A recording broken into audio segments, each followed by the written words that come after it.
like these hand wraps. I can recommend them to you if you're most noticed. Venom gel system wraps. I bought a second pair of these.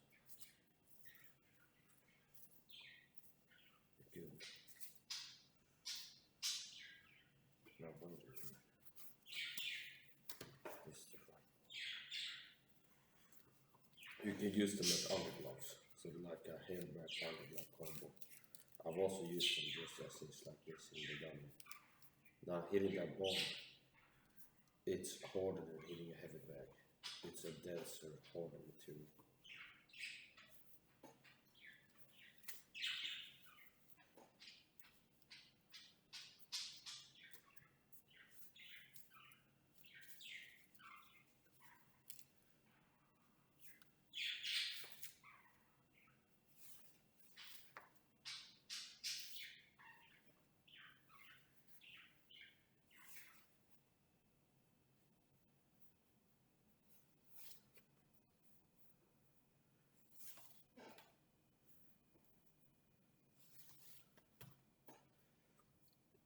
I fast more than 20 hours per day, and I didn't break my fasting.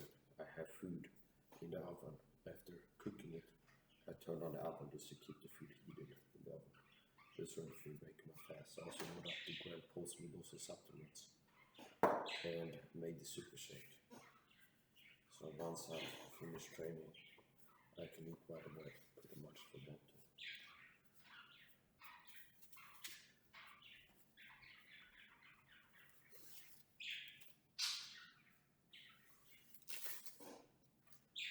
I like fasting. I've been doing homemade fasting for around 5 years now, approximately. Homemade is naturally simply one meal a day, which means fasting more than 20 hours and eating only one time. Supplements are key, crucial. That's one of the most important things if you're looking to be a strong, fit, and healthy, and athletically capable as you are raise your mental performance. Proper supplementation is key. Learn about supplements, which you can do on this channel. So I do homemade fasting. I've been doing that for approximately 5 years now. 9 or 10 days. So it's not, if I just leave it at I've been doing for 5 years, it might give people the impression wrongfully that I'm saying that I've been doing homemade fasting 365 days a year for 5 years straight. No, I've been doing homemade fasting now for 10 days, which means at least 900 of the last 1,000 days. And not due to a lack of discipline, but sometimes I like to eat more than once. So when I do eat, I like to eat a low carb, high healthy fat and high protein meal. So you could have 3 bars content, like amount of these things, 3 staples: carbohydrates, fat, and protein. The protein and fat content bar would be high, and the carbohydrate would be low.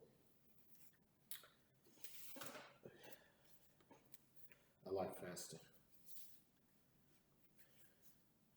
Fast more than 20 hours per day, and I really like the effects of fasting. Now, what's more important than fasting is the supplements.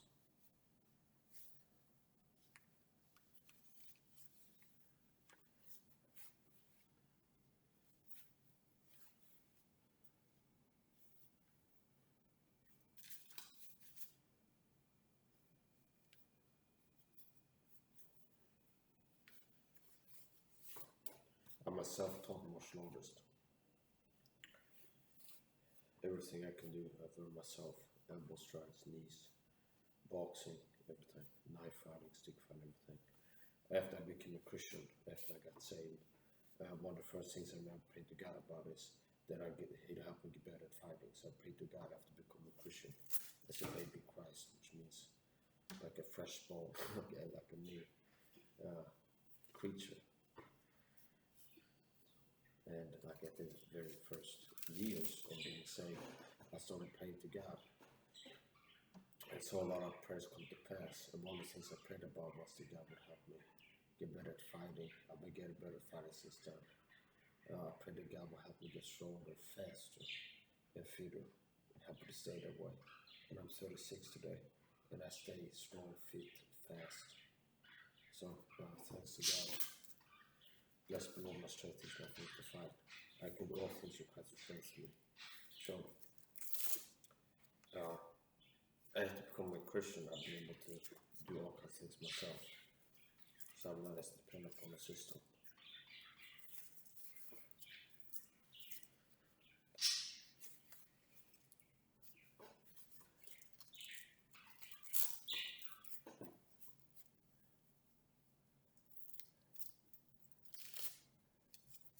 Also put on a little bit too long.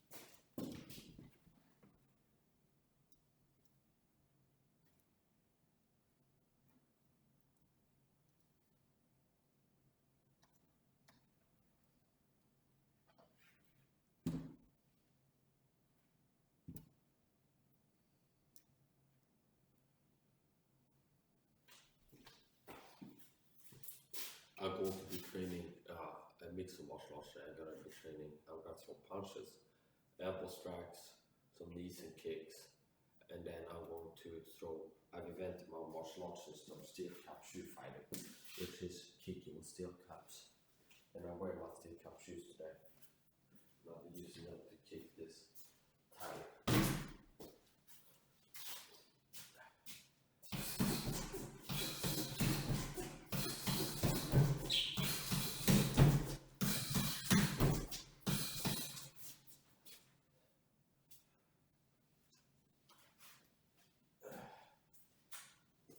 Do some stretching.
This is really what I like to do. Hit and switch drill. I invent my own. I come up with my own combos and drills I like to do. And here's one of the drills I like to practice. And if you do boxing training yourself, I can recommend this. So here's the drill I like to do. And it's starting out orthodox, classical boxing. Jabbing with the left.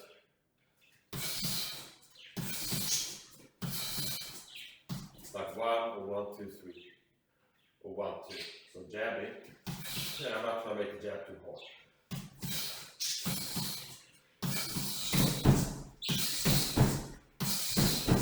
So in boxing, the jab is the fastest punch and helps you to find the target and more accurate with power shots. And it helps you to get your distance, and it helps you range more accurate, because this connecting with the left helps my brain arteries, helps me to land successive punch. So typically, left, jab with the left, orthodox stance, and then the power shots are with the right hand.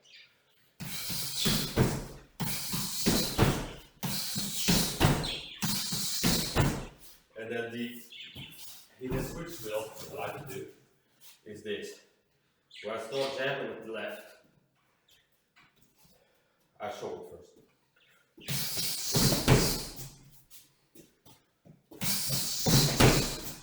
And after throwing one or more jabs, I switch my stance while landing the right hand. 1, 1, 2, see? And at the same time I'm connecting with that punch, or just that I'm landing, simultaneously I'm switching my stance. And then immediately commence jabbing with the right hand and power punch with the left. So go light sometimes.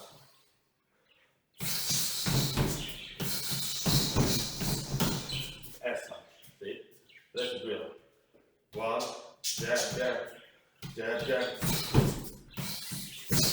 And also I switch my stance as I throw the power right here. Straight right. Now I only have the southpaw stance, and then immediately commence jabbing with the right hand and power punching with the left.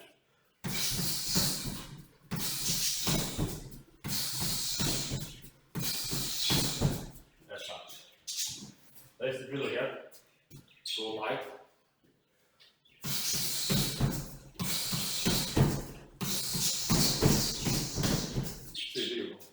That's good execution of the drill. 1, 1.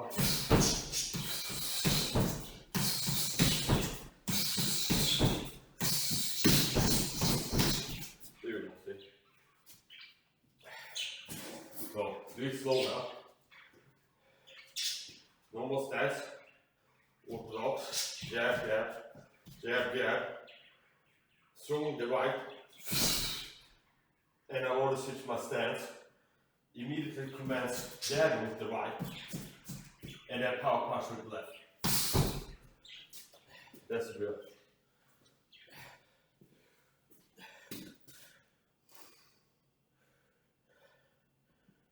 Good that I went back to check because it became, there you go, I'm focused and I touch the screen.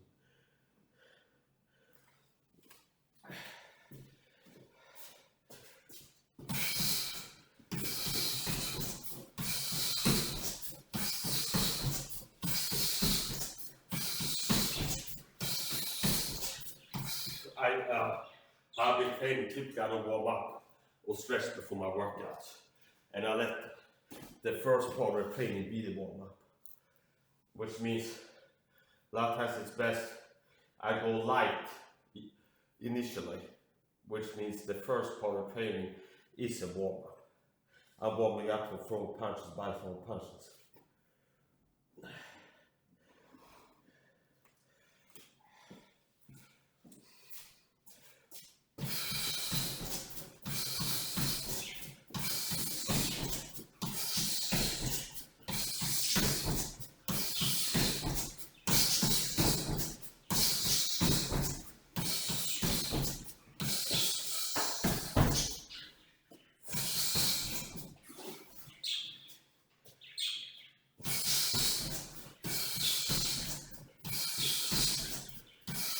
I go light.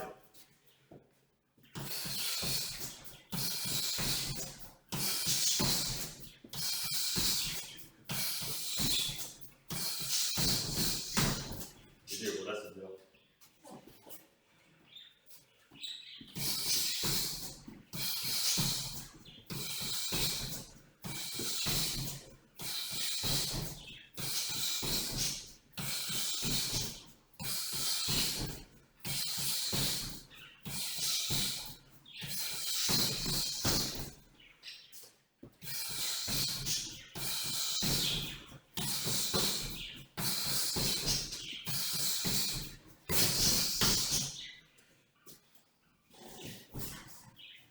Redo the right hand there. Tighten up a little bit.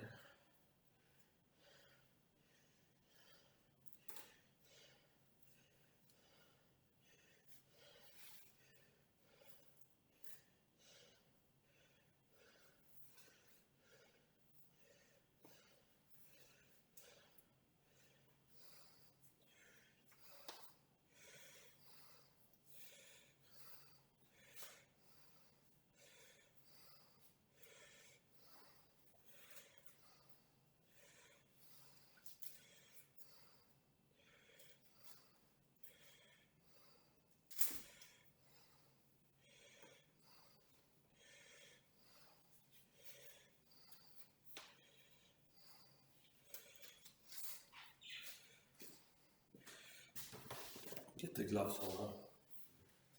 These are quite big gloves. I do a lot of bare knuckle training and with lighter gloves. Or a pair of sub-balls.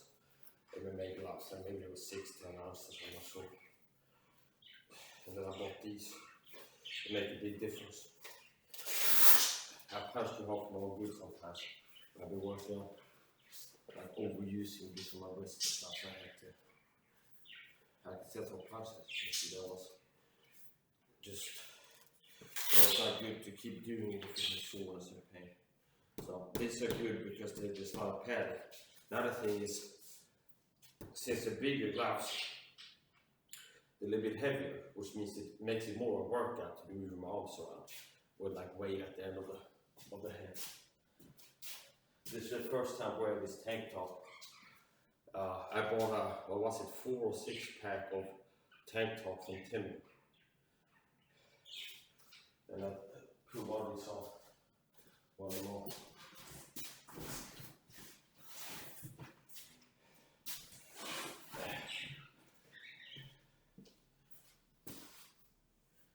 Okay.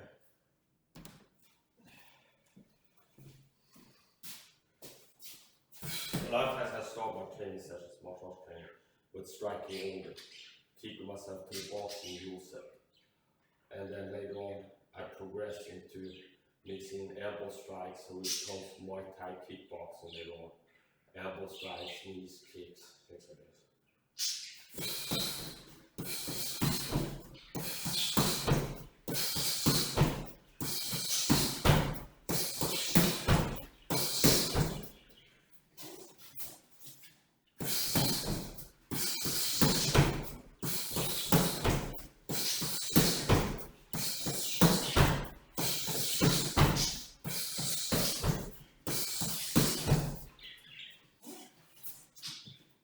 That switch, you can switch really a few more times.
Now switch up a little bit. While switching the stance, then forward pass. After I'm doing this, forward pass as I'm switching the stance. So simultaneous stance switch and a pass, like this. You see here. Now I'm doing it a little bit different. Tap, tap, switch stance, then comes the pass. Then comes the lift.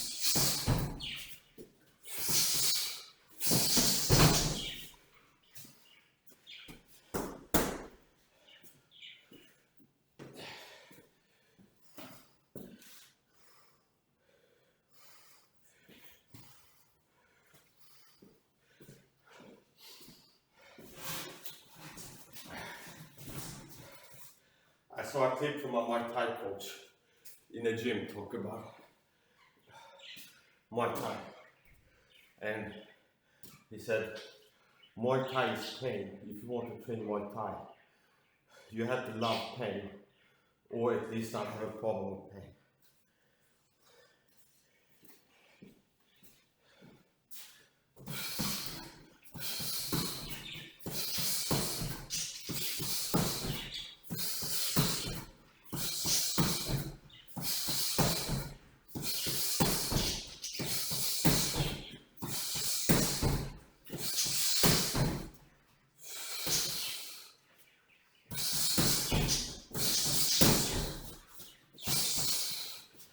Stepping, simultaneously level change, connect with the jab.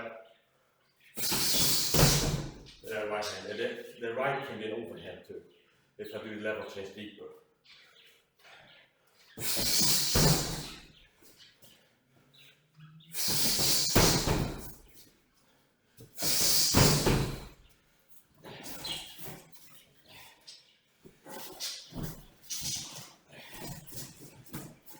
Here's another drill that I like to do.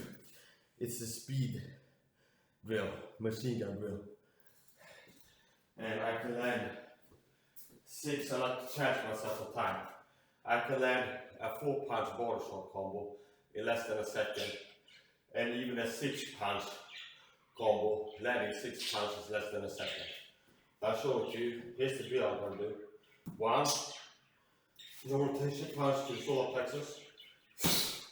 1, 2, this goes to guard on the left side. 3, liver hook. 4, hook to the right side of the body. There's a 4-punch base on the combo. 1, 2, 3, 4. Here's the 6-punch variation of the drill. 1, 2, 3, 4, 5, 6. So it's 2 straight punches followed by 4 hooks. 2 to the body, 2 to the head. And I can land all those 6 punches hard and fast, less than a second.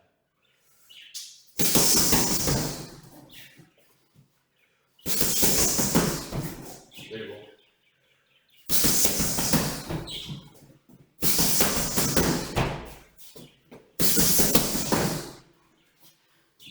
I'll go deeper this time. Can't hear more notes.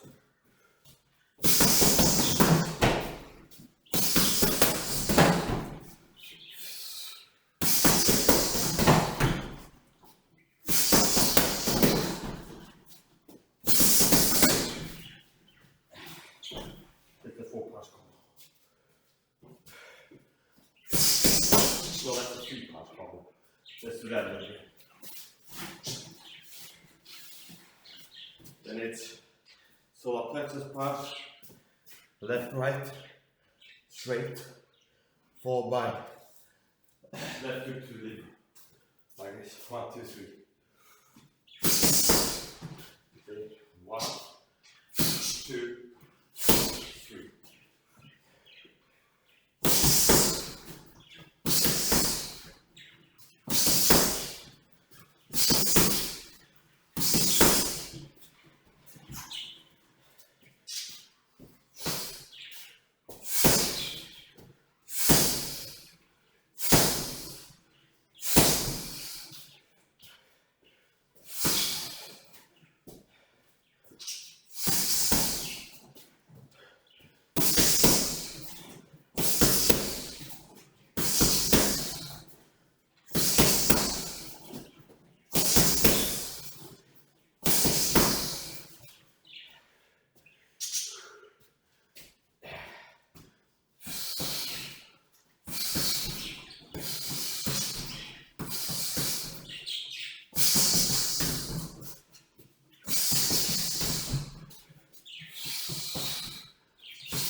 Almost landing at the same time.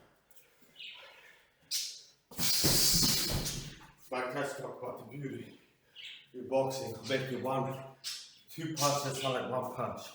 But some people get so fast, so punch that it can almost sound like 1 punch. You know, it's 2.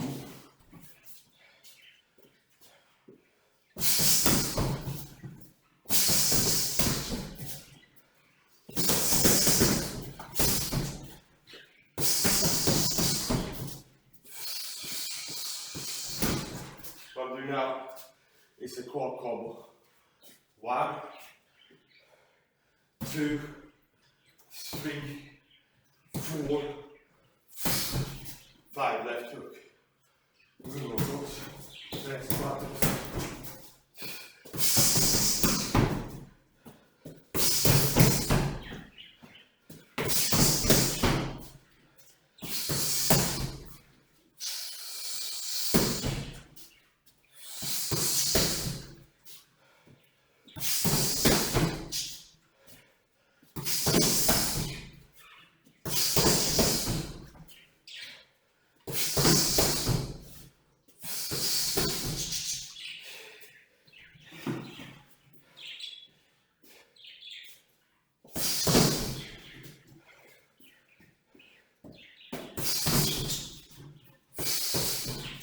Now to this, uppercut.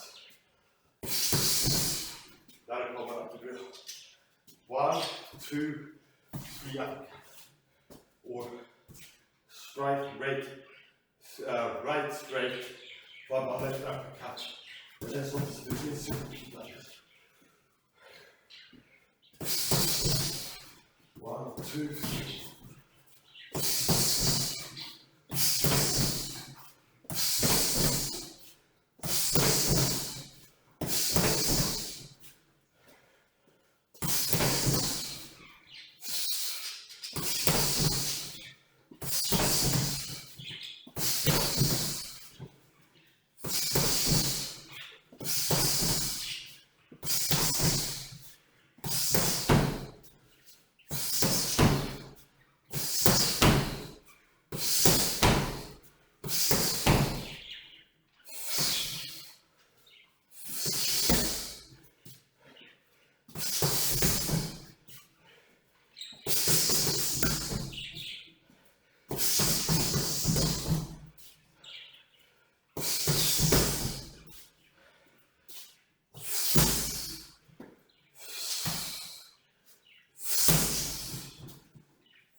I like to use the shoulder as the uppercut target.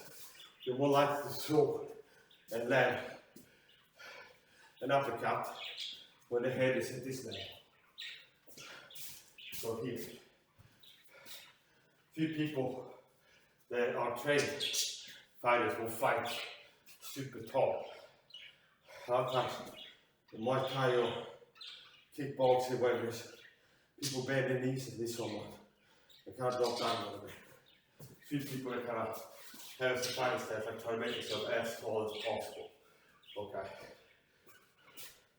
So this is a good target from for an uppercut.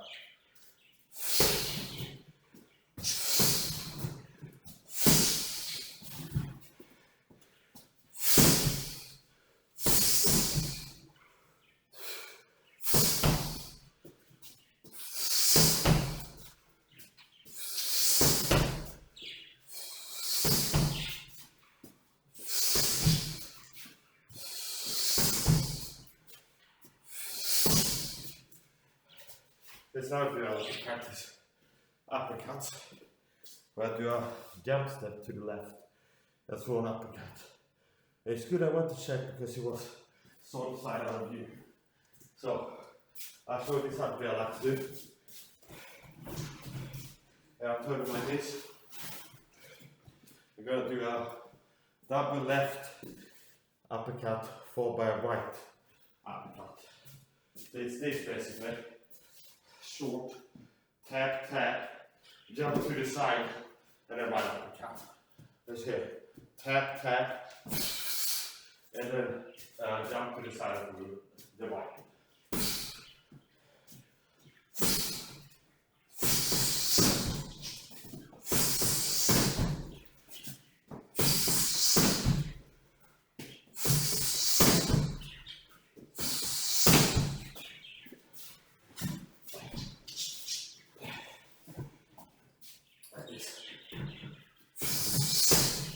This might be a better angle than 50 minutes. Let's not do that. Left, left, uppercut. Jump, get into position, and right uppercut is more powerful. See? And it can be 1, 2, 3.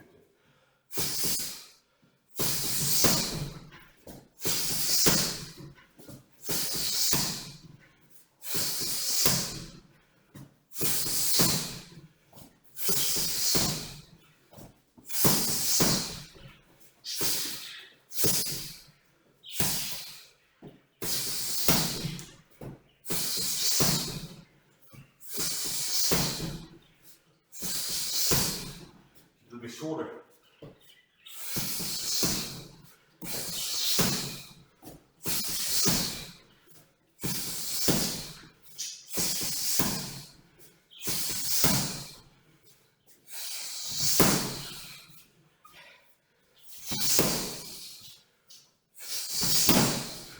Here you go.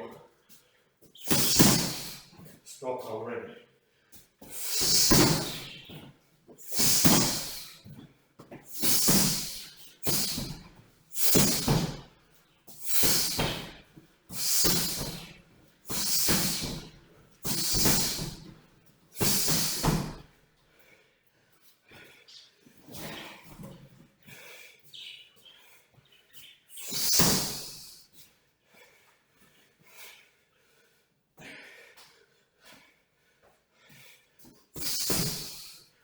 Be lighter.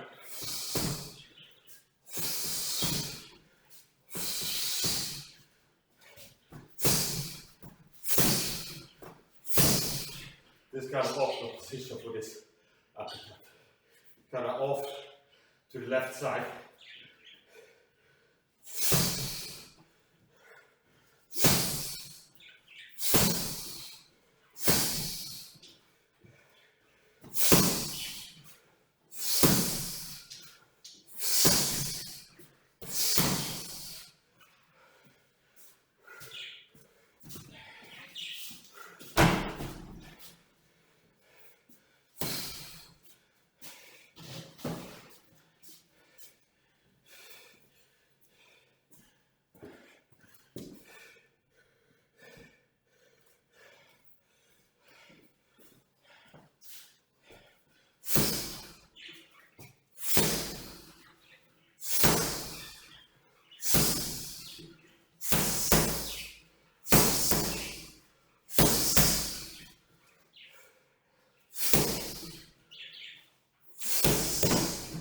Double left hook.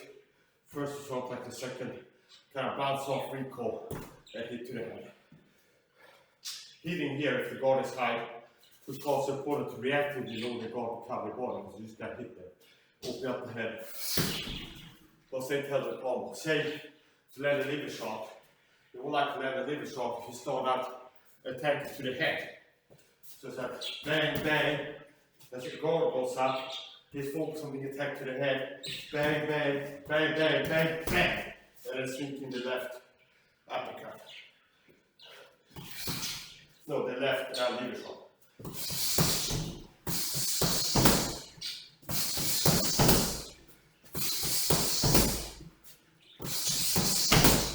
Follow human instinct. is if a certain part of the body is hurting, your hand will go a lot of times. You start to cover it up. Now, that's instinctual. So we get punched in the leg, we start hurting, might go like this, like this.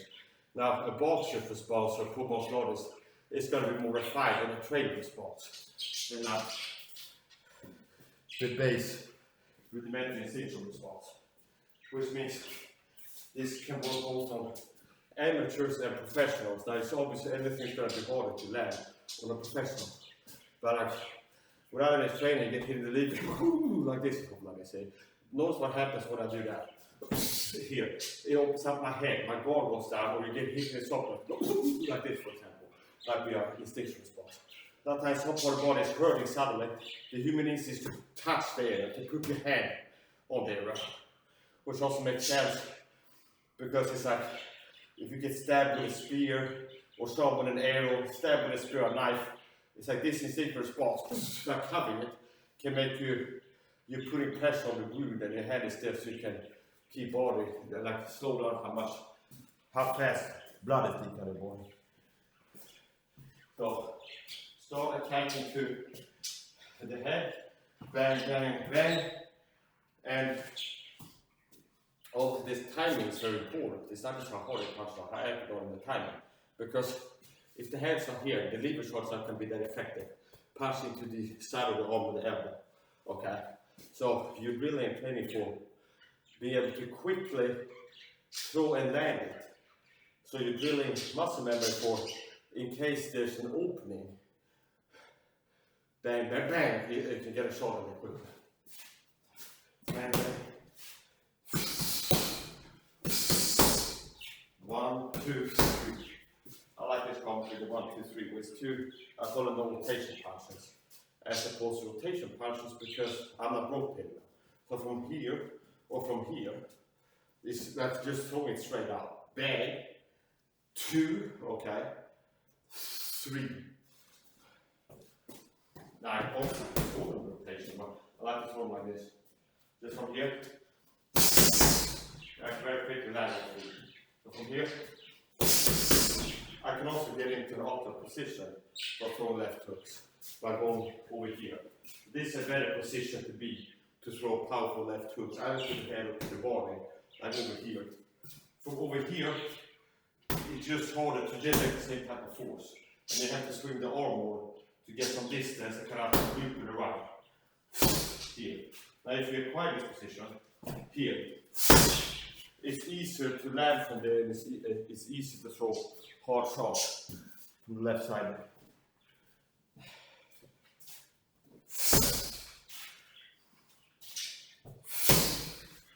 This is a lot harder. If you hit a heavy bag before punching bag, this is a lot harder. So if they had one this at the gym or something like this, don't just strap on and start throwing hard to it. You have to learn it because it's a lot more resistant and a harder material than a heavy bag. Certain parts of it especially. So you have to learn where you can hit harder. Here, for example, in the middle here, the padding is thinner. So there's like a hard plastic base, like a tube that is rising. So here, the padding is thinner, and it's closer to this hard plastic thing. So here, you can't throw as hard without risking breaking your wrist like this, as you can here, okay? The certain parts of it are harder. So I like to target the skirt a lot of times with my kicks. And the big reason why I throw shin kicks, a lot of that is like my best kicks, the most dangerous one, that I'm the best that I can deliver like dangerous force with, is heel kicks. So I've been able to do that for quite a lot of years, like push kicks, sweeps, and like kicking from the side. So a lot of the first kicks that I got better at and been through more training, it's kicking with the bottom of the foot basically, and now with the shin bones. And kicking with the shin bone, which is like more classical kickboxing, muaythai kicks, is something that I added, started training a few years ago. And I got a hang of it, got better at it for sure. And if I would get into a fight, I'm not that likely to throw kicks with my shin bone. Okay, I might be more likely to kick with the bottom of my foot in different ways. I don't like this or like this, with the heel or the bottom of the foot. But this utility, do not use no use, is this utility in training we kick with the shins, because I'm training offensive techniques, like kicking, leaving energy with my shin bone. Now every time I land on those, I'm conditioning my shins, which means what? Hardening the bone, okay? Same as I've been doing with my knuckles. For many years, I built up to harden knuckle bones. Muay Thai fighters. So it's like, if you haven't conditioned the shins, you're very vulnerable to kicks to your shin bone. Okay. So it takes conditioning the shins. Even if you're one of these people that you're having to vitamin deficiency with exercising, things like weightlifting can increase your bone density. Your body will automatically adapt to increased demand, which like you start lifting. That's one of the benefits of weightlifting, even for the elite and things like this. Now you gotta be careful. You don't go to the gym as an age and look at what type of weights the young guys have to try lifting. Now you build up to it, okay, slowly over time. Now one of the benefits of strength training, weightlifting, is your body will adapt. It's like, oh, this guy is lifting heavy on the regular. We need to strengthen the bones to decrease the risk of injury, catastrophic failure. So lifting weights is like this. Start with your body weight ultimately. Will strengthen bones. Now, with kicking, impact training, hitting something with kicks, with the shin bone, you are conditioning the bones, which means you strengthen and harden even more. So one thing that Muay Thai fighters will do, that you can see a lot of times in the shin conditioning, is they will kick banana trees. In Thailand they have banana trees. So they're not like an oak where it's like solid wood. It's like banana trees are kind of, they have hardness to them at the surface, but they also have some flexibility. And they actually like chop down banana trees with the legs sometimes. They have training videos where they chop down a tree with the leg kicks.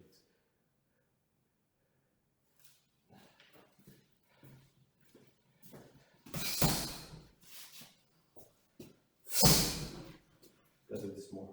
Yeah, so a big part of why I train this type of kick with the shin bone is for shin conditioning purposes.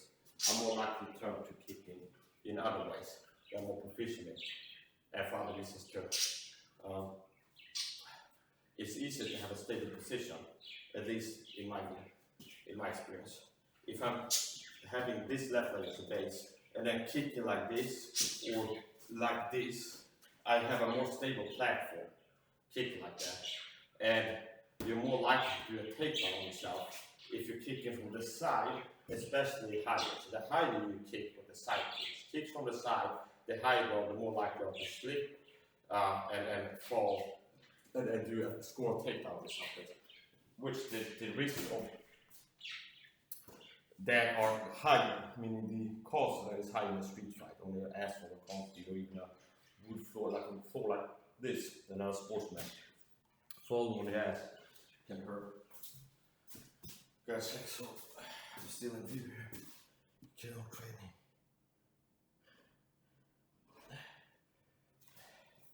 I'm not here looking for. I provoke a lot of people's insecurities by being super athletic, like a superman at the average guy, looking better, doing better.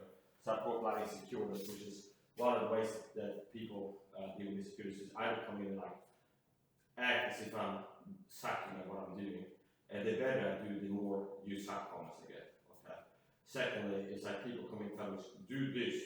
Okay, rotate, pivot your foot, keep your head down, up, as well as. I'm not looking for a coach. I don't need anybody to teach myself and self-talk. So you gotta get blocked. People are disrespectful, get blocked. If you run the wrong way, get blocked. And that's one of the prices of greatness.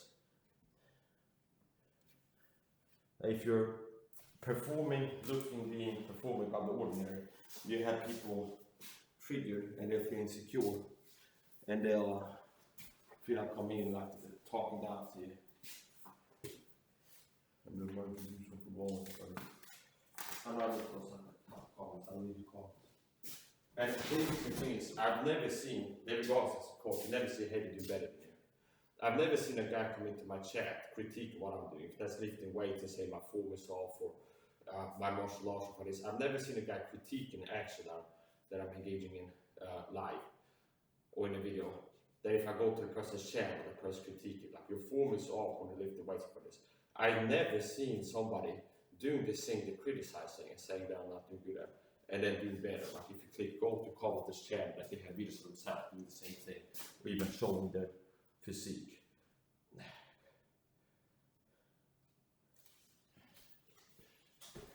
I gotta adjust the camera. Here on training.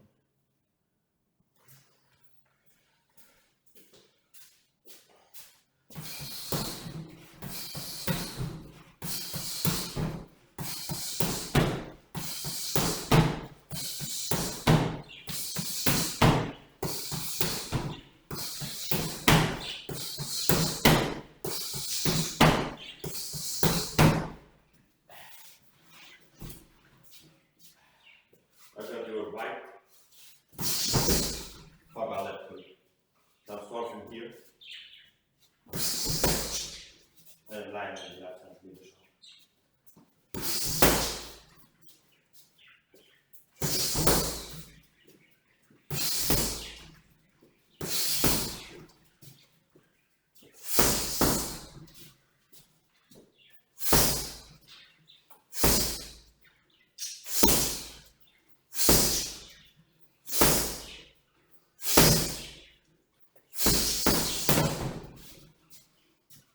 Oh yeah, almost forgot. We're gonna do the uppercut drill.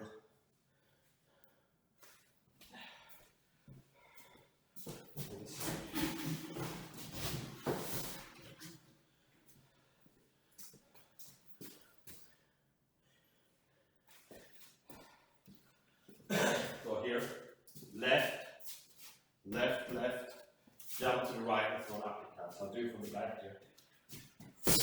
Double left uppercut. See that?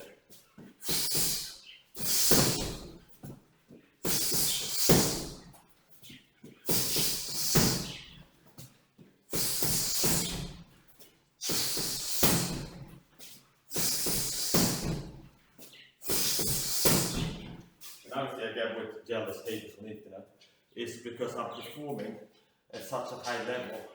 I'm in the same tier of fighting athletic performance, like fighting specific athleticism, as pro athletes.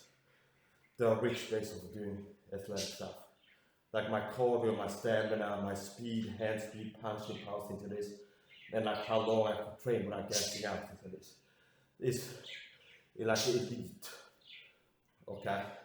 So it's to a point where people come and accuse me of doing meth or being on crack or on roads sometimes. So you know you made it when it seemed too good to be true, see? So people had to falsely attribute your extraordinary performance to some kind of cheating, like, oh, stop doing meth or coke or fentanyl, stop doing roads and stuff like this. Which is like a hidden compliment, which like, my performance is so extraordinary that people had to accuse me. It's like seems too good to be true. It's so rare to see people perform at like the stamina, how long I can train, how fast I can move, how hard I can punch to this.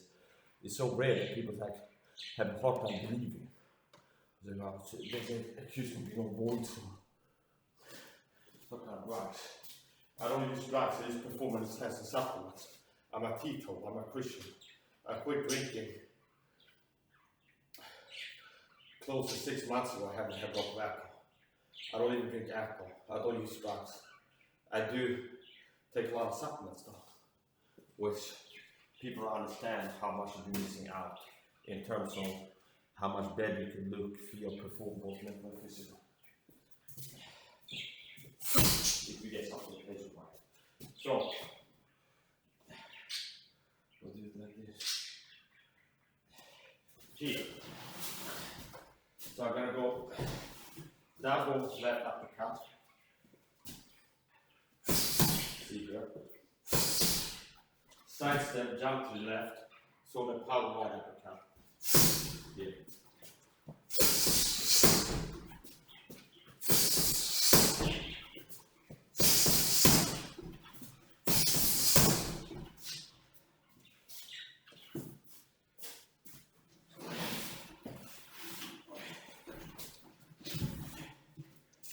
from this side.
Combo, southpaw stance, double tap right,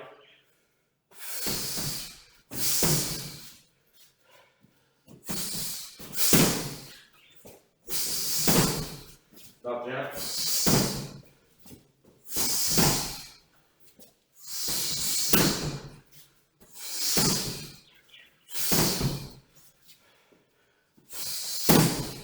I can also get into position.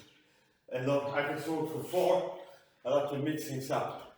I can throw it for 4. Here. Longish uppercut. Or I can acquire a close position. Here. And then from close range uppercut. Which makes it more powerful typically. Counterintuitively. Speed. Acceleration equals power. It should be easier to hit hard from here. But this close range uppercut ends up being more powerful than the longer ones. Where I get here, I go to the hip, and that's the one.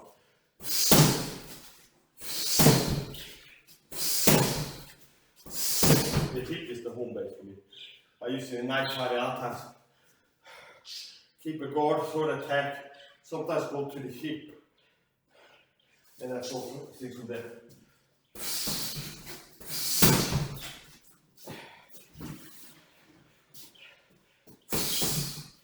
A little lighter.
That's rather like one like the step in, jab,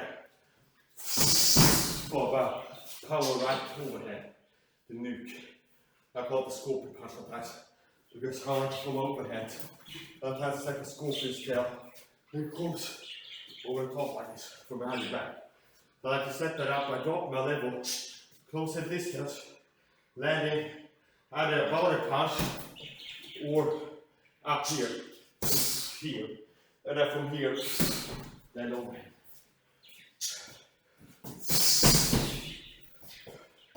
As close to distance, you might have reactive strikes over your head. So that's the other to make the miss. So here, and then also when you throw the left punch, your jaw is covered from the left side with your shoulder. So if you throw punches up high, you're covering your chin a lot.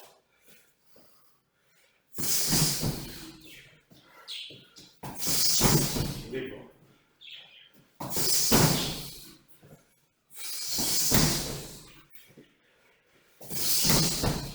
Overhands are especially useful fighting small opponents. So right now I'm landing on the dominant shoulder. I've got my left leg.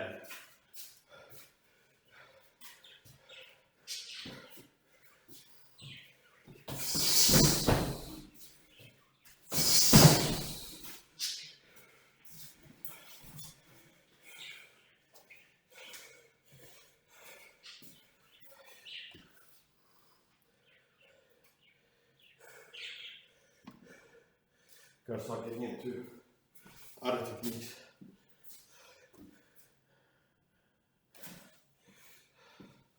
So I've invented a martial arts system, steel cup shoe fighting, which is kicking with the steel cups. So I've invented one martial arts form, steel cup shoe fighting, as a self-defense system. And these shoes have steel caps, which means you can kick like a soccer, and a lot tighter than you can hurt yourself. Listen to that. That's a steel cap. Now I'm going to practice steel cap shoe kicks mid-standing. I can't figure out it works.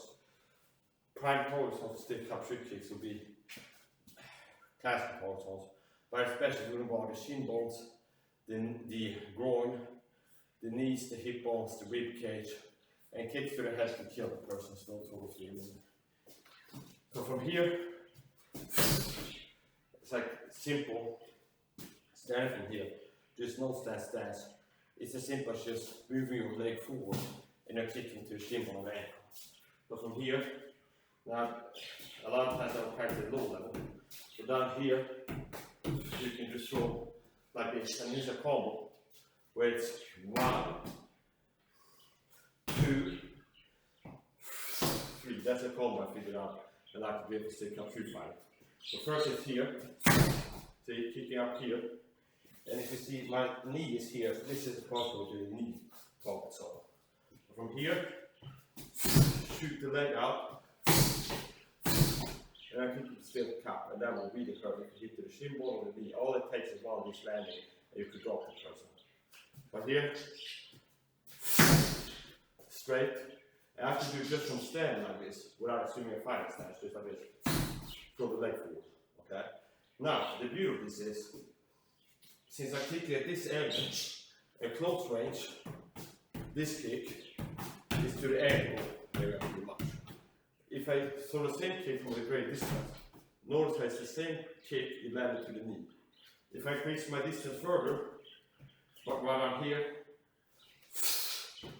the same kick can go all the way up to the head. So if you intend to hit in the leg and you miss, you're still moving forward and upward. So you can land somewhere else, like here on the rib cage of legs. Here. Don't try this at home, you can get hurt.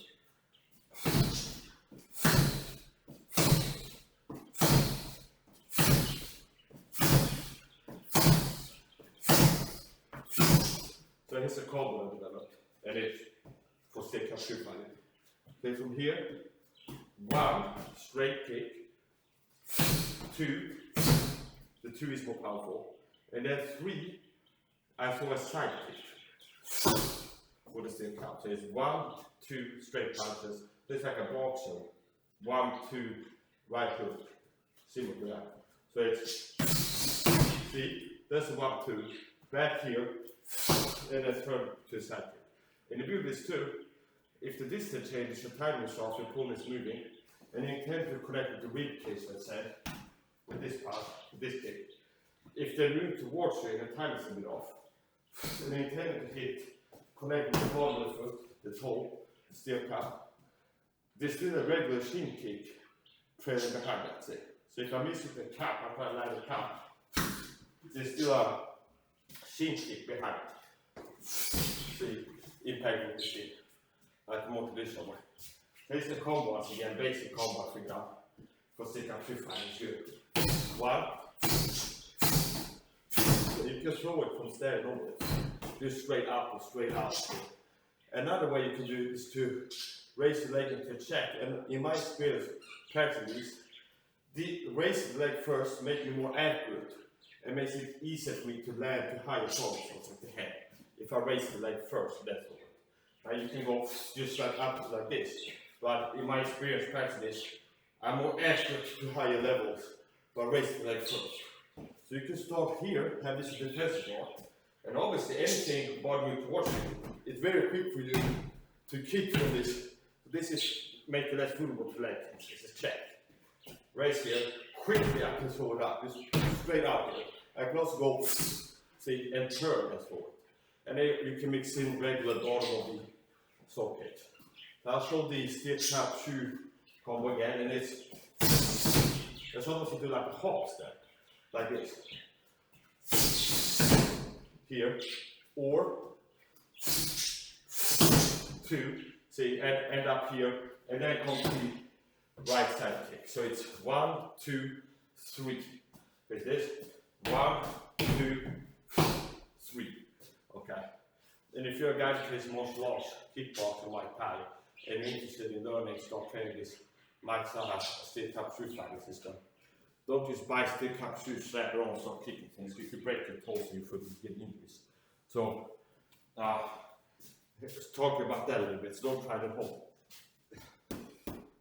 What could be wrong? Well, if this feet is too tight, so too small, the feet has to be just right to be able to use a pair of shoes as steel cap shoe fighting shoes. Okay, the fit has to be just right. Okay, there's some margins there, but it has to be just right. So what would be a bad fit? A bad fit would be too tight, small shoes, where the inside of your toes is already touching, like the strap on the shoes, and you can feel your toes, your fingernails, your toenails touching inside the cap. Why? Because as soon as you connect with the cap, all that force is going into your foot, like the toes, and you can break it that way.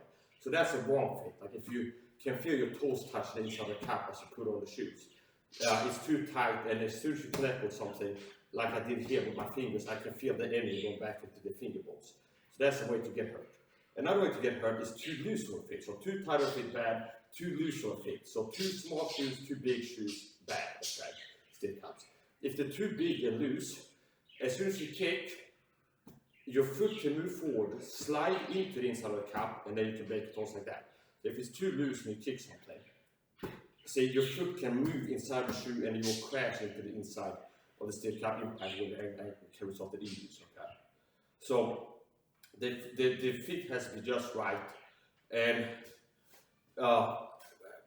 basically the right shape. So it's like the shoes that I have, they're good at keep my foot from sliding forward. There's no space in there in front of my toes, and the shoes are, the feet are good, so it's like my foot is not like moving around inside a lot. It's kind of squeezing the middle of the foot and keep breaking it. Okay.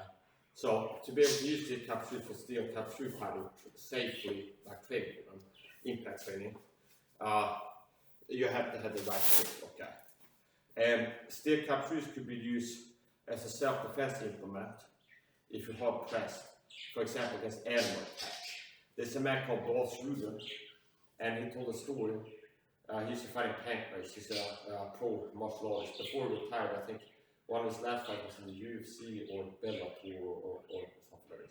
Now, I remember him talking about a story, and he's also kind of making street fighters into this. He's got a DVD, but they never going to do this and this. I don't have to tell what to do with this.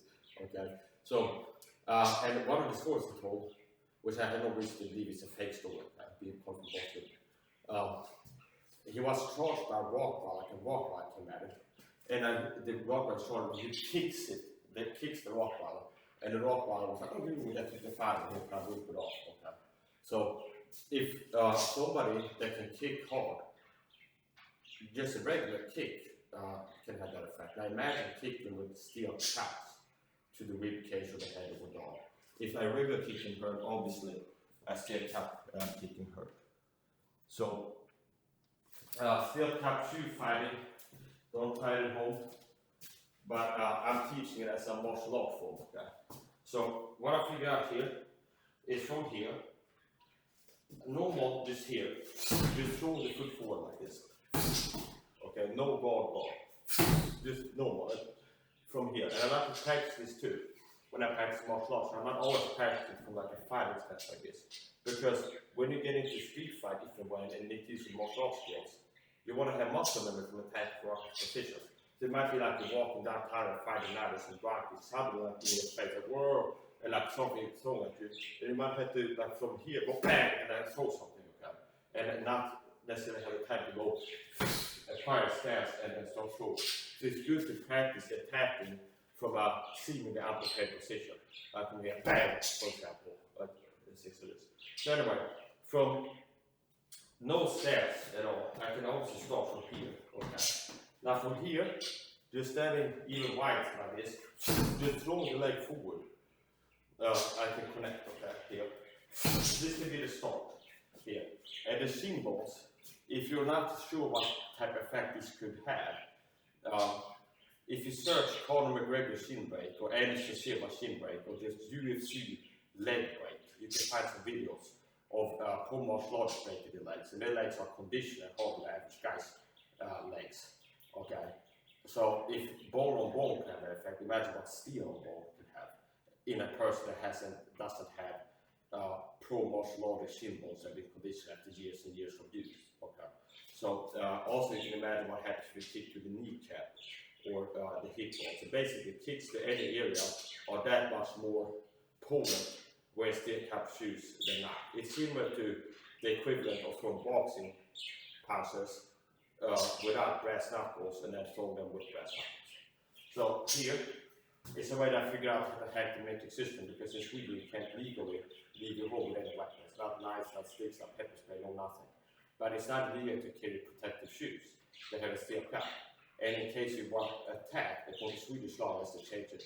In certain situations, you can improvise the use of something you have in a person and use it as a weapon, like extreme circumstance, if the situation calls for it and you're being attacked. Like, let's say like a dog biting a leg and you kick you with steel cap shoes. You understand? One of our local laws regarding self-defense use of weapon. So let's show the steel cap shoe fighting combo again. And I'm going to be calling the tie here. So it's here, one, and you can notice this tie will be the knee level. Okay. So here, from here, just normally, one, see, and that's hard enough to cause damage. 4 by 2, this is the 1, 2, 3 stick up 2 fighting combo. 1, 2, and then 3. Okay.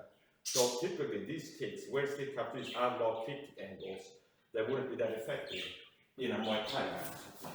For example, these type of kicks are used in Muay Thai, like kicking with the toes, kind of soft kicking up to the solar plexus of like this, or to the face and land with the heel or something like this.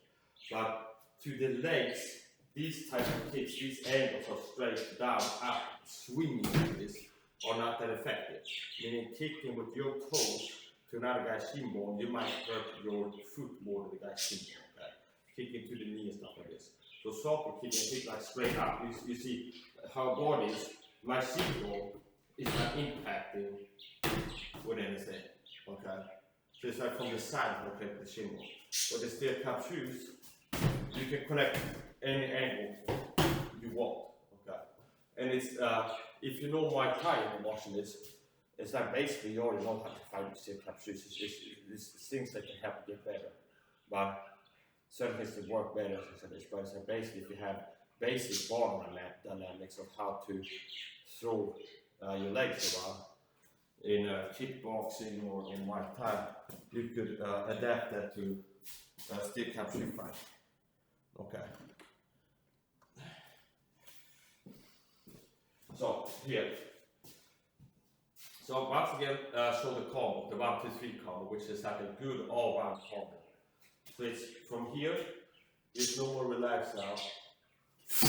See, and notice as I'm throwing the attack, I don't telegraph by raising the fireball. I'm throwing the attack, and while the attack is being thrown, I'm raising my guard. So there's no telegraph that the attack is coming by me raising my guard with the fighting stance. Just like here, see here, and as I'm throwing the kick, my guard is up now. Okay, so here, 1, look at number 2 now. 2. So it's 2 straight kicks, and then the third kick is the right leg, will be mirrored if you like a left kick, and you'll be throwing 1, 2, 3. Okay. And then I like to do a little hop sometimes. It's like it's more a concern throwing too hard than throwing hard enough. Okay. So here, just this would hurt. To the shin bone, just this. Just tapping it to a bony area can hurt. Now if you throw really hard, it's more hurtful. So here, see here. This can be used defensively.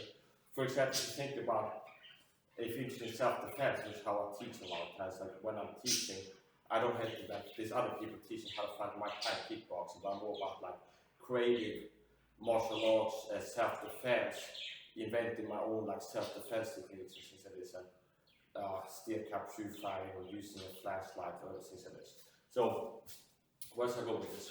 Yeah, so defensively, for example, if there's steel cap shoes, and then some person's walking with a stick and you're using it defensively, like you're backing up, trying to get away, and the person has either like a knife or a stick or something like this. You can like back up here and then quickly just throw your leg out and kick them in the shin bone or knee.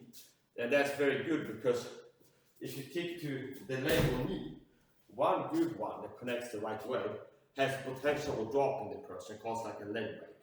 Dropping the person, hit to the knee or the leg, like mechanical damage, where the person can drop the leg, and now if they were like having a knife, like chasing you down, and you go kick them in the leg as you're backing up, if that has effect and they drop to the ground, obviously they're not as dangerous to you, like chasing with a knife, it's like crawling, okay, because one of the legs don't work anymore, and you can make it get it. So, anyway, we're gonna do the 1, 2, 3 combo again. So here, 1,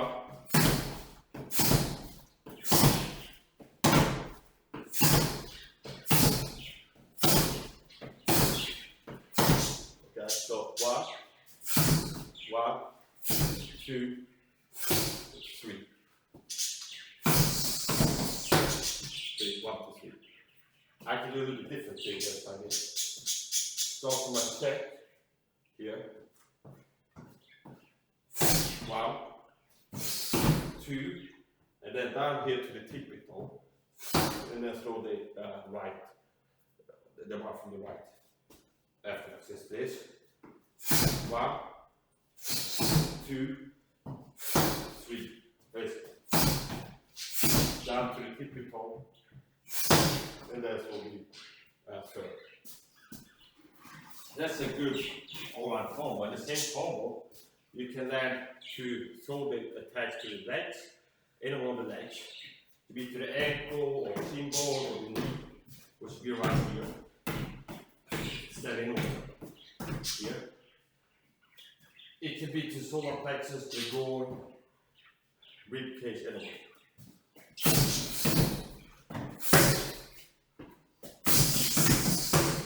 See, 1, 2, 3. 1, 2, 3. like I said, don't just strap, don't try this at home, don't strap or stick up yourself, kick if you see you hurt yourself.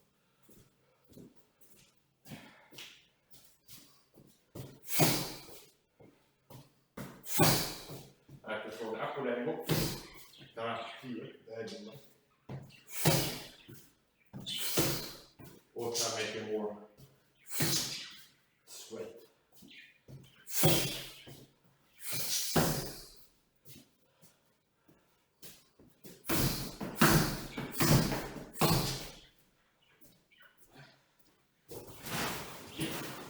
This side here can have a low top, so make sure the camera is capturing the ball. Yes.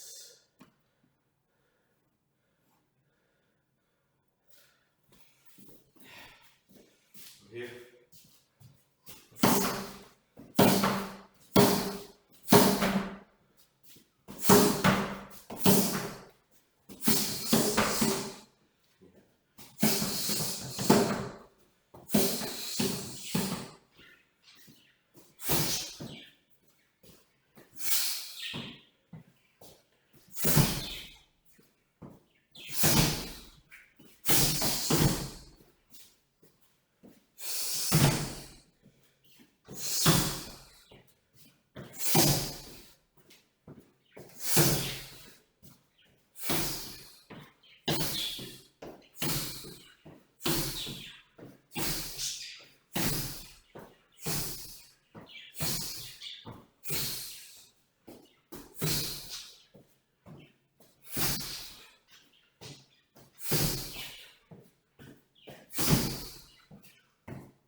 Wearing these also heavy normal shoes on.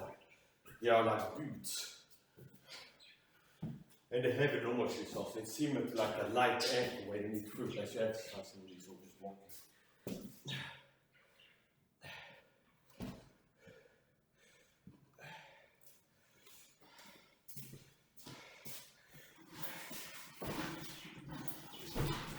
Got some more traditional kicks now.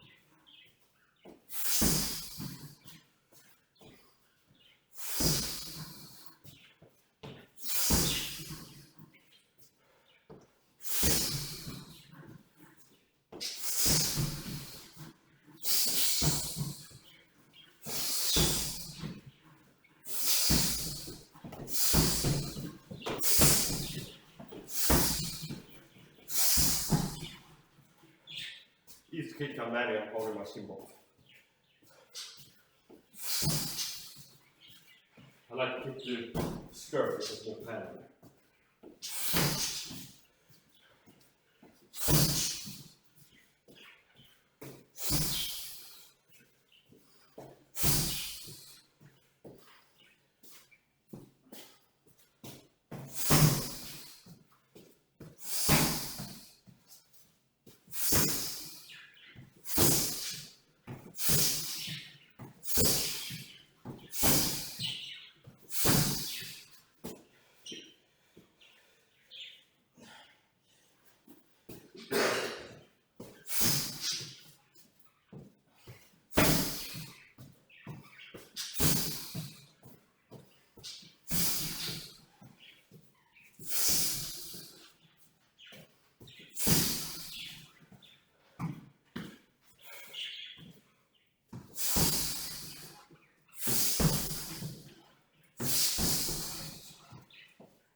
I also like to alter the length of my kicks to condition the whole shin bone, from the ankle to the knee. Because if I'm only like always impacting the same spot, I'm conditioning that spot. So sometimes I throw the same kick, and I'm landing like at the ankle, change the distance a little bit, landing close to the knee, even more close to the knee, which is, this is not the best ball dynamics for hitting, but it's good technique for conditioning your shins. So I connect it right out of the knee.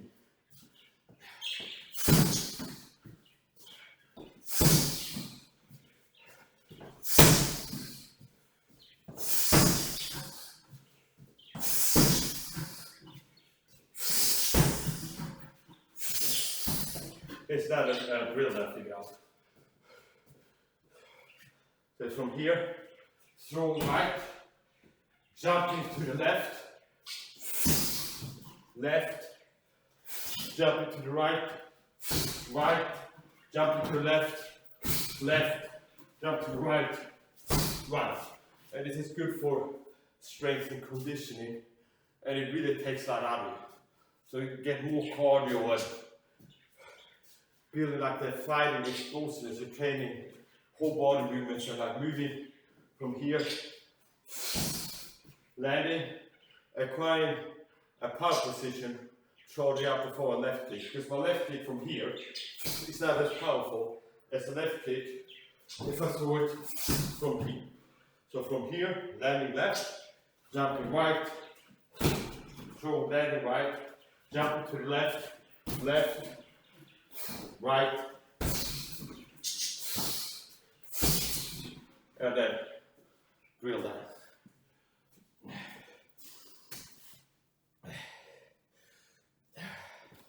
I feel like I don't need a break. I keep saying like this, but it might be wise to take a break and rehydrate. I've been sweating a lot. It's not good for you to train hard when you're dehydrated. And this basically keep going all day.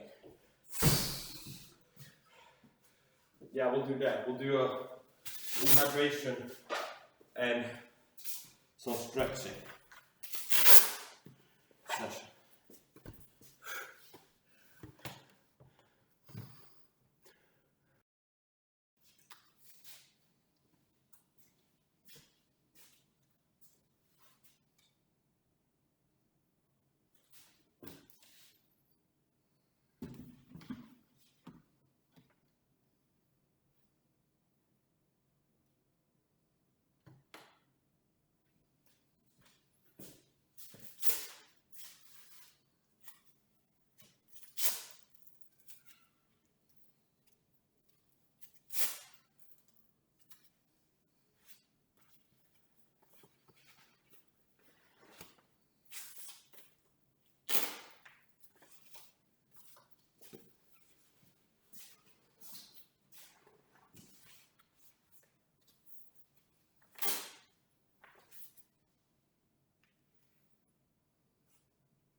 So starting out once again, a lot of times how I do my training is I start,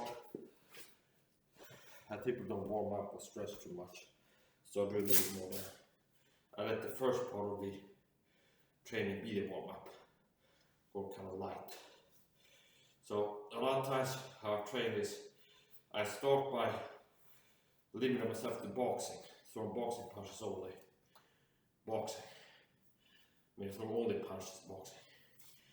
Later on I get into knees, kicks, elbow strikes. Should be muaythai, kickboxing.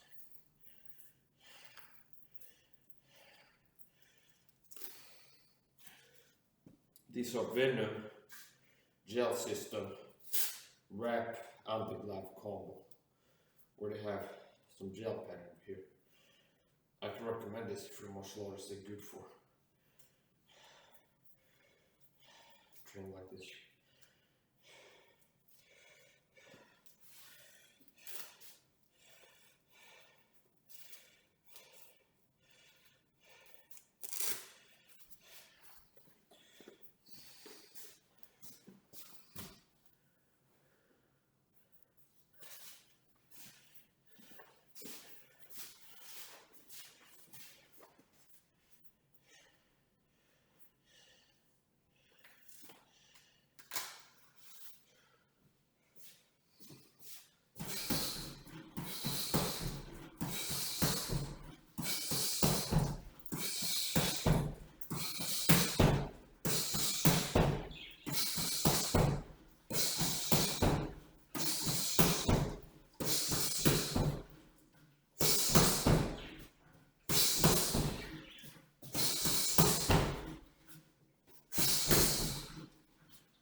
Let's move over here. So the same 3-punch combo and let it change naturally.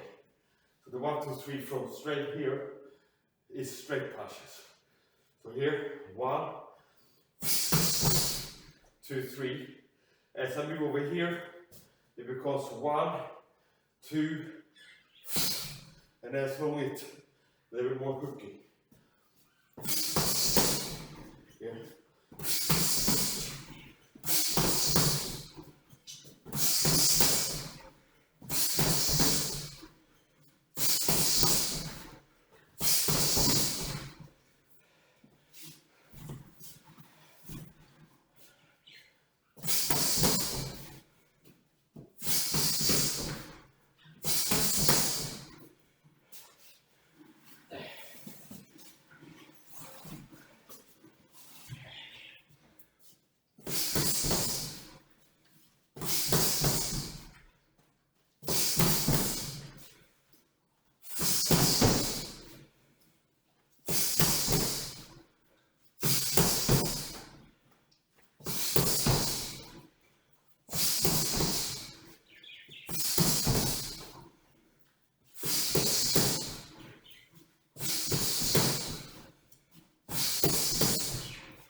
Double left hook. First to body, second to head.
Here's the combos do. From here, straight in front of her. The natural combo is this.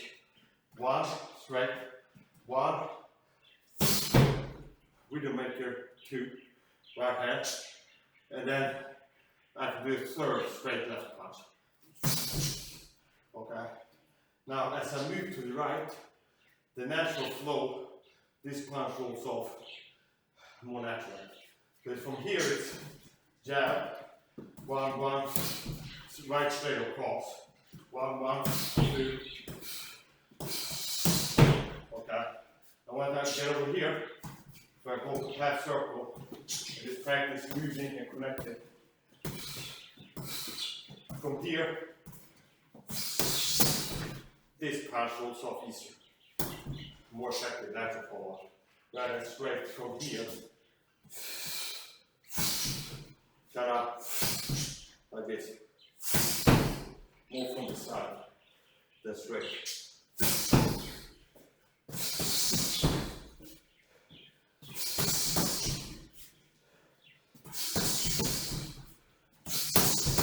Right at the bed actually.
That's a homage technique. If you play basketball before Michael Jordan plays, you're a basketball fan, you might know one of his moves and do. Now I don't think Hogan's Jr. watched this, but that's a homage move. Hogan's Jr. He's got this move he does, so he winds up his punches. It's like showboy. Goes like this. Or like this. Then reverse it. That's what's something.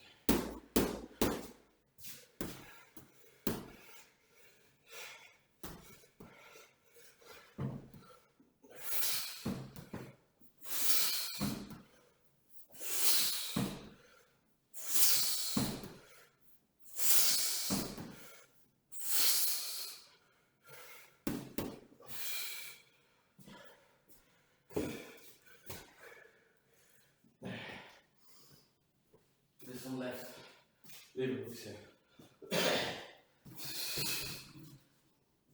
Yeah. Short range. I like to sometimes practice two extremes of force generation, where I can generate hard force, hit hard, just arm punching, which I also have teach in boxing. Like to be able to hit hard, you need to use your whole body. I can hit hard just moving my arms. See? That's hard enough.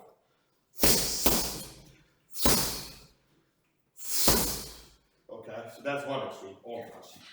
Just moving the arm. Here.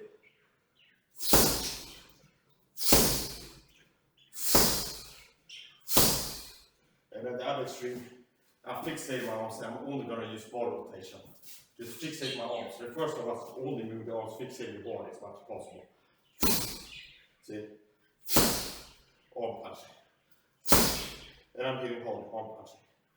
Other extreme is fixating my body, no, fixating my arms, like T-Rex arms. I'm fixating them.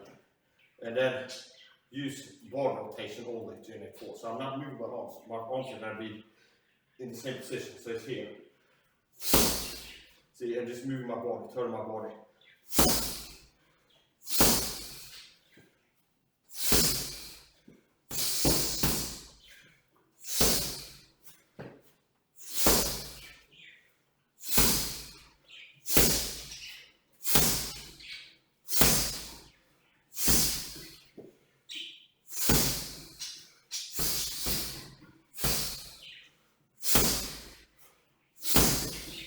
And then combine both.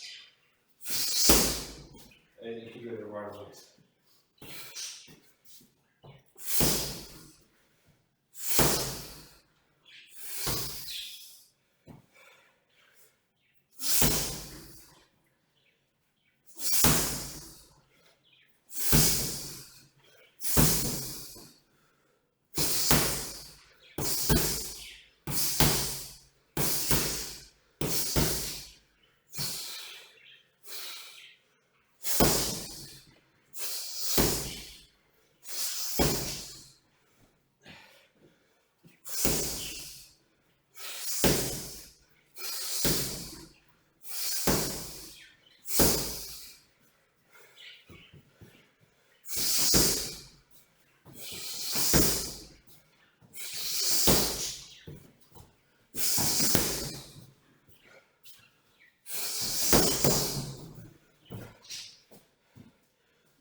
sweaty. It's just another thing from training. From training long enough to really down the slippery from sweating. I figured out a different way to throw elbow strikes. So typically, I make elbow strikes sliding. Now when it gets so slippery, I can feel the power so it slides off. So I figured out when it's slippery, you're slippery, your opponent's slippery. And this is a way to do elbow strikes so it really forces a more straight line. See, if I connect here, even if it's force, if I make it too sliding, it's going to slide off. And there's power loss. See, sliding off. When it's slippery. See. Now if I go and kind of punch my elbow and try to make it more straight, rather than like this, it's more like this. See, it's more this, kind of punching my elbow. More like this than like this. Yeah.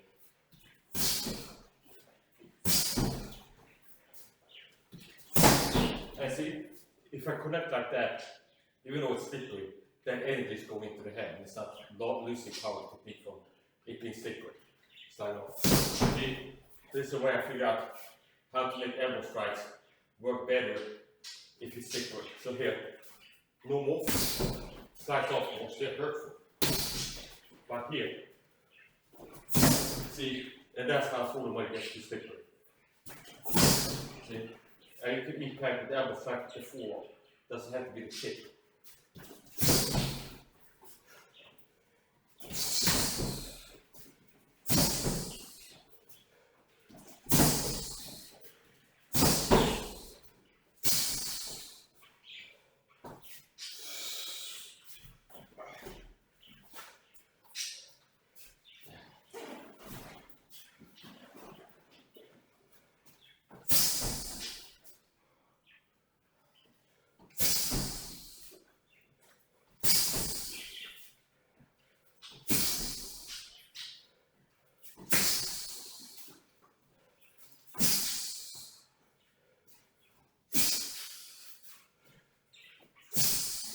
Very slippery now.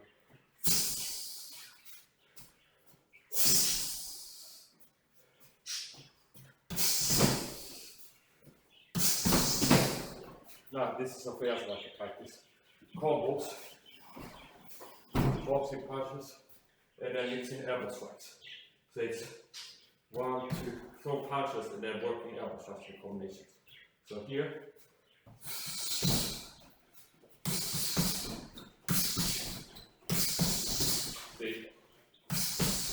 Good left hand punch. 1, 2, 3.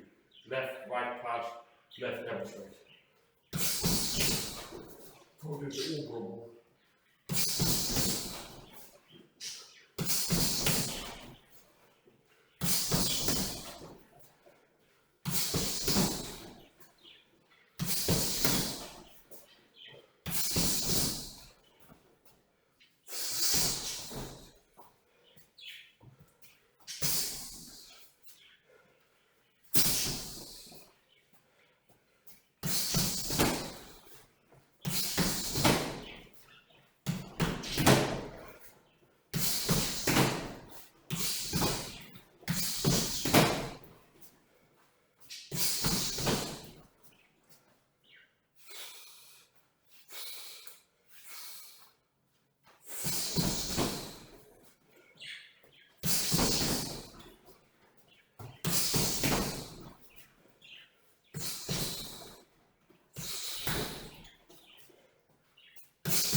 This elbow strike, 11 to 4, followed by 1 to 8, 1 to 7.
This idea I like to do.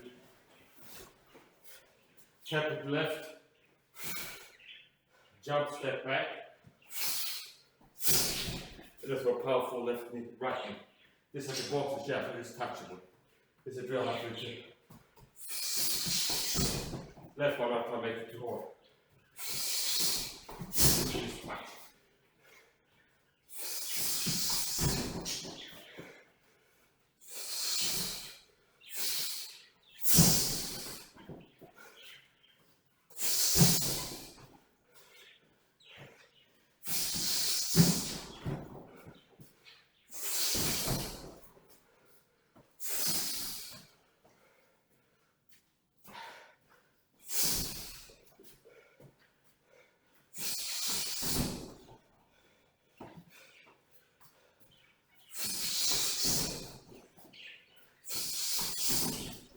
That's when I right spot. And before it cuts through the pen.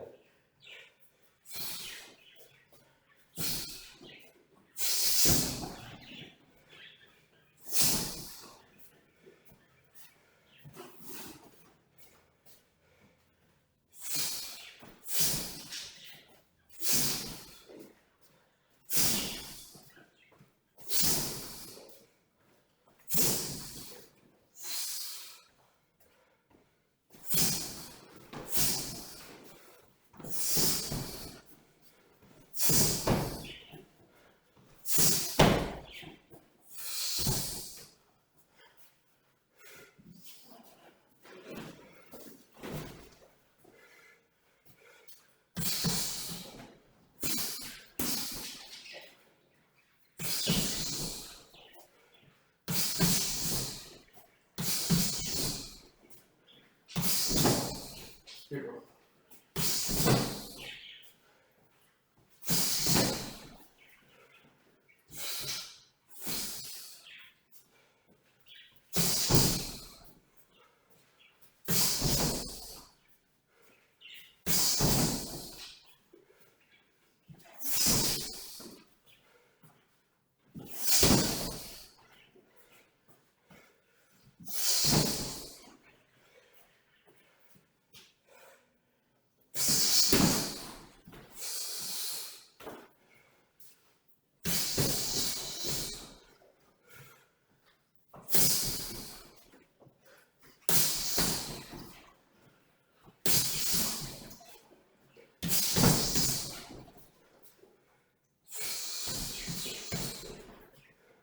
I've also said, if you land a kick,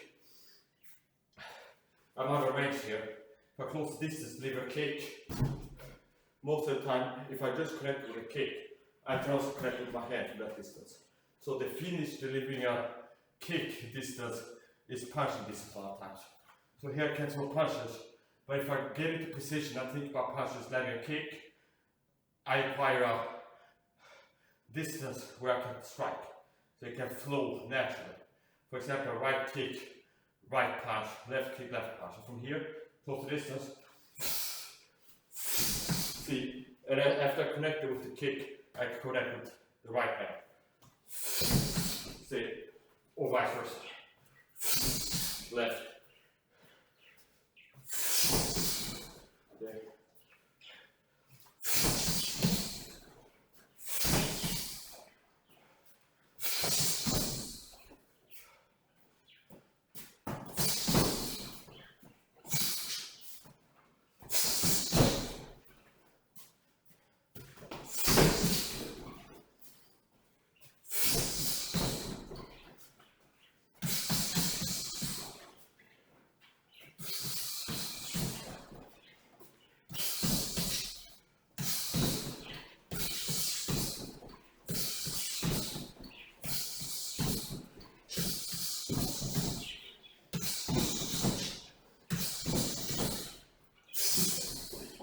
Something unexpected. Left knee strike from here.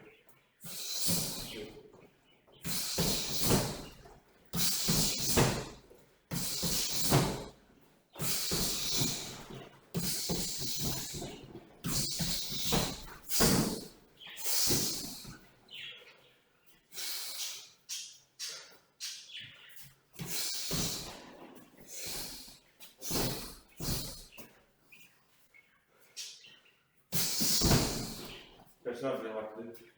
Left. We would have to have like a good control, tight climb. All it can take is easy control the opponent for a moment if we be able to land an attack.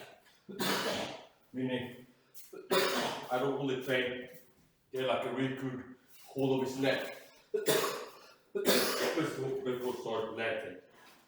All it takes is a moment, say, of having my hand here or behind his neck. And then, what's this doing? Make it hard for him to move back, so I'm more like the land kick. So from here, bang, bang, bang, for example, say, left, right, neck capture, right side. So here, on the left side, they want to move it away from the power. So from here, say if it's moving this side, it makes my attack more hard. So I don't have to capture and have good control of the neck. I don't only train like get a proper hold and then launch the knees. I mean, you can launch knees without holding on to it with any cardio. Okay. Now, here, get my hand here just for a brief second, brief moment. And then pull them in. Here's another drill I can practice. Down, like this.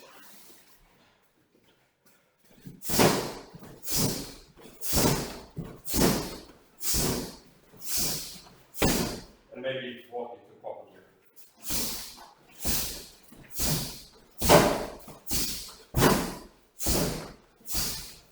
And then this one too. You can have the hands like this. We can have the hand here, one hand like this, one hand like this. From here, sit.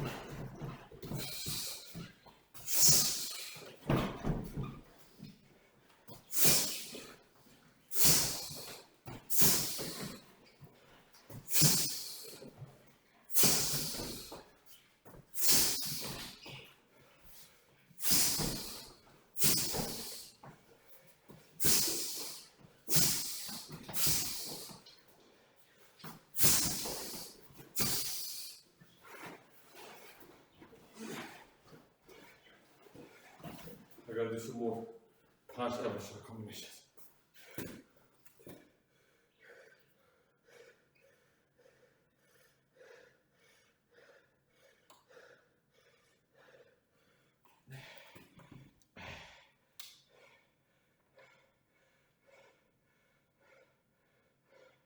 Hello Lola, are you still watching? Sola, South Sola. How you doing?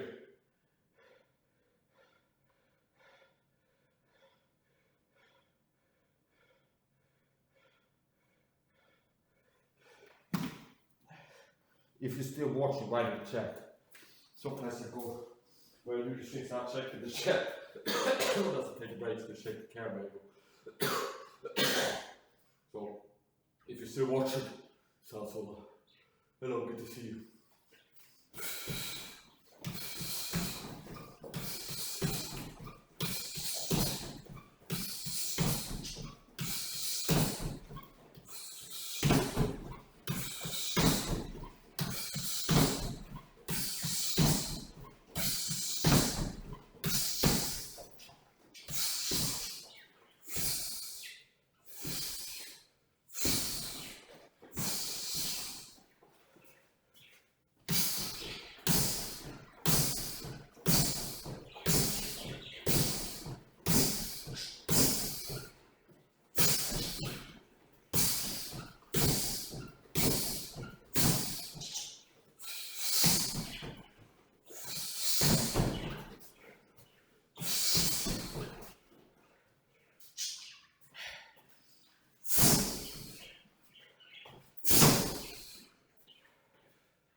nice striker combinations and mixing in elbow strikes.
därmed kom.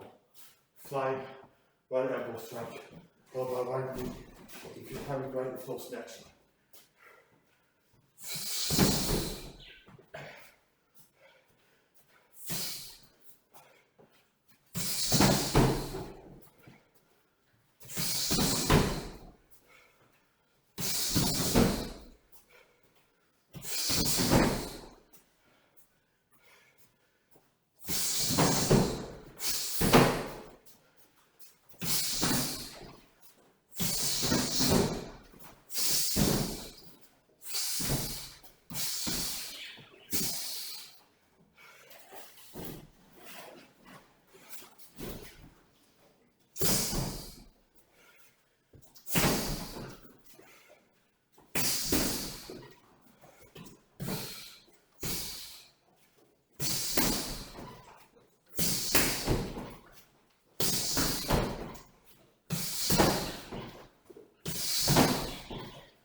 I like to make this close to 12 to 6.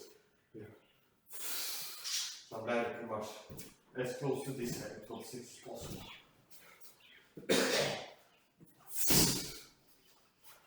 Then otherwise that will be in between the guard. See you there. Beautiful.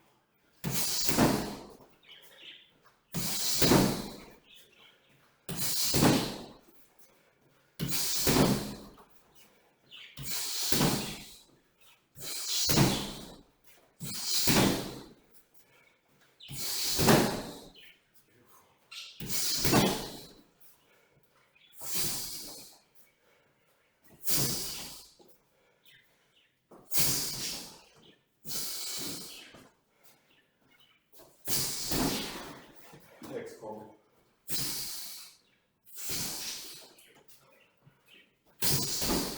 This is the X combo let's practice.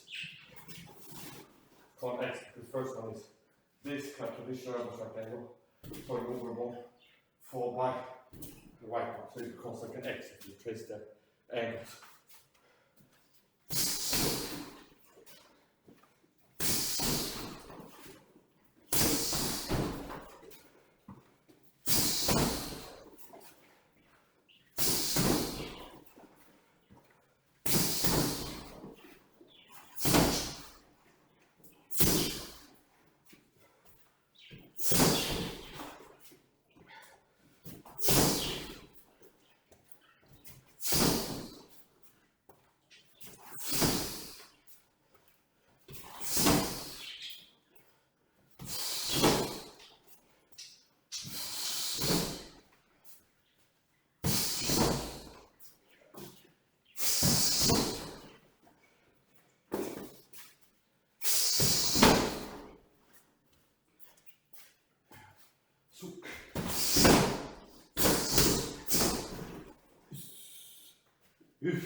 Sometimes I target the middle of the face with this, which is called spear and with the muaythai system.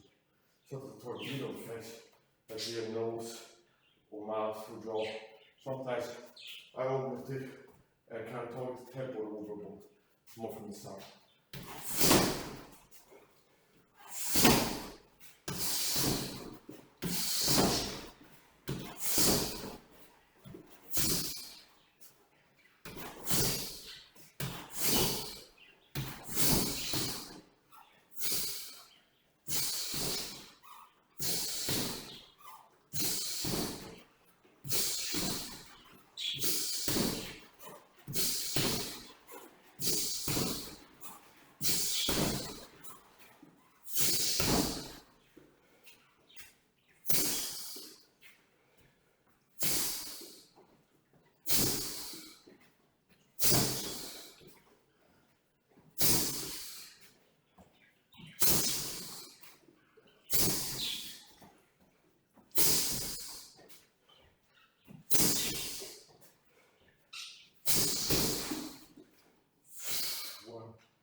First one is this angle, second one is this. Prove the second.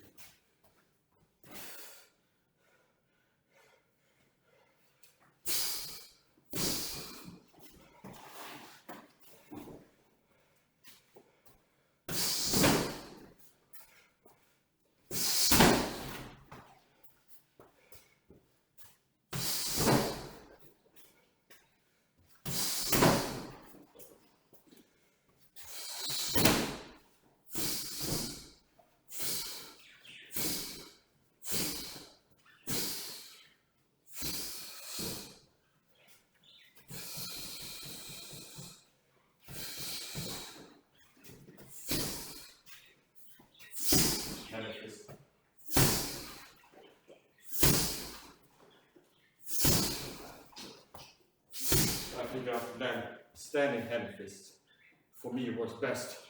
The best way to do it is to drop your level, because if not you can hit with your wrist at the top of the head and break the wrist. So drop my level.